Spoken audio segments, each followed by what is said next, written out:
Students, आज हम class 10th के चैप्टर 11 एक्सरसाइज 11.1 रचनाएं का ये क्वेश्चन नंबर 6 है।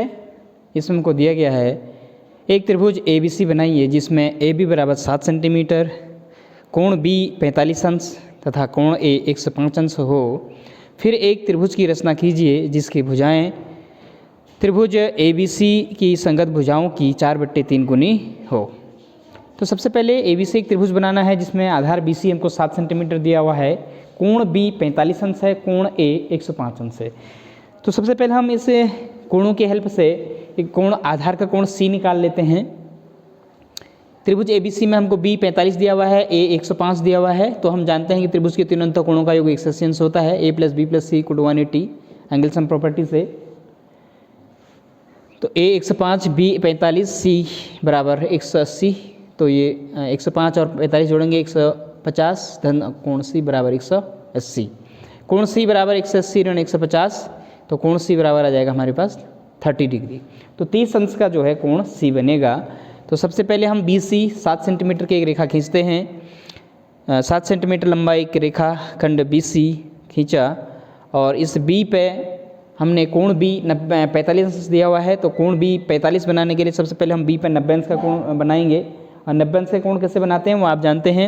एक चाप काटते हैं, दूसरा चाप काटते हैं 60 डिग्री का बनता है, फिर यहाँ से एक चाप और काटते हैं 120 का बनता है, फिर 60 और 120 से दो चाप काटते हैं, एक यहाँ से एक यहाँ से, तो ये बन जाता है हमारा 90 डिग्री का एंगल। तो 90 अंश के आधा, इसका आधा करना है तो वो 45 बनेगा।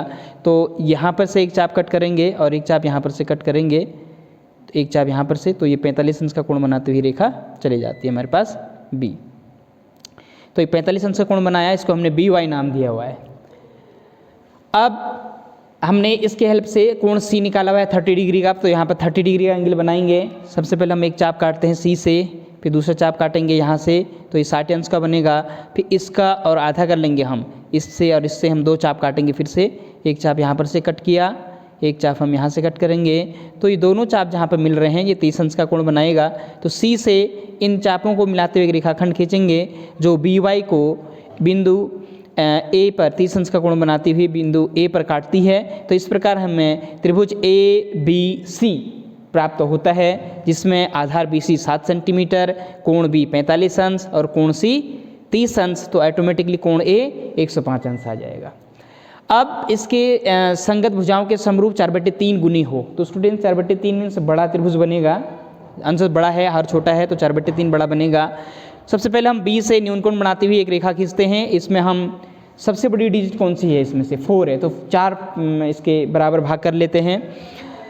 BX के B1 B2 B3 और B4 4 बराबर भाग कर लेते हैं। चूँकि 4:3 है, 4/3 मीन 4:3 है, तो हम B3 से सबसे पहले हम C को मिला लेते हैं। जब इससे इसको मिलाएंगे तो एक चाप यहाँ से काटेंगे हम किसी भी मेजरमेंट का, वही चाप हम B4 से भी काटेंगे और इन दोनों के बीच का डिफरेंस लेकर के, सॉरी यहाँ पर जो जितने भी यहाँ पर की दूरी आएगी वही चाप हम यहाँ पर से फिर कट करेंगे। तो ये B4 से मिलाते हुए इसको आगे बढ़ाया और B4 से मिलाते हुए इसको हम आगे बढ़ते हैं। तो ये बढ़ाई गई भुजा को C' पर कट करती है। पुनः इस C' पर हम इस C कोण के बराबर का एंगल बनाएंगे जो C' के समानांतर C' जाएगी। उसके लिए हम फिर से किसी भी मेजरमेंट का एक चाप C से काटते हैं, वही चाप हम C' से कट करते हैं। पुनः इन दोनों के बीच के डिफरेंस के बराबर यहाँ पर हम एक चाप और काटते हैं ये, और इसको C' से मिलाते हुए रेखा ड्रॉ करते हैं जो BY को पुनः A' पर कट करता है। इस प्रकार A' B C' एक समरूप त्रिभुज प्राप्त होता है दिए गए त्रिभुज ABC के, जिसमें हमको BC 7 सेंटीमीटर, B 45 अंश, A 105 अंश, तो हमने 30 निकाला था C अंश 30 डिग्री, तो उस हिसाब से एक त्रिभुज प्राप्त होता है। चलिए इसके स्टेप्स देख लेते हैं। 7 सेंटीमीटर एक रेखाखंड BC खींचा, रेखा BC के बिंदु B पर 45 अंश का कोण बनाते हुए रेखा BY खींची, B पर 45 अंश का कोण बनाते हुए रेखा BY खींची हमने।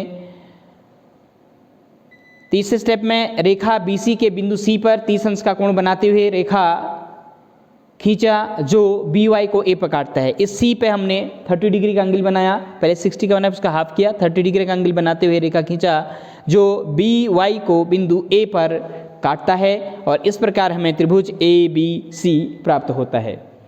पुनः हम बी से बी सी के नीचे की ओर न्यूनकोण बनाते हुए एक रेखा बी एक्स खींचते हैं। बी से एक रेखा बी एक्स खींचकर इस पर 4 बराबर भाग B1 B2 B3 B4 इस प्रकार लेते हैं कि B1 equal to B1 B2 equal to B1 B3 equal to B3 B4 लेते हैं।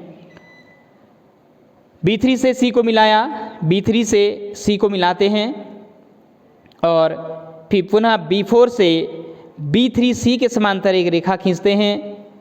B4 से B4C डैश समानांतर B3C खींचते हैं जो बढ़ाई गई भुजा BC को C डैश पर काटती है, C डैश पर कट करती है। पुनः हम C डैश से C डैश A डैश समांतर CA खींचा जो भुजा BY को, जो भुजा इस BY को A डैश पर काटती है। इस प्रकार A डैश BC डैश त्रिभुज प्राप्त होता है जो दिए गए त्रिभुज के समरूप और माप में संगत भुजाओं के 4/3 गुने के बराबर होती है।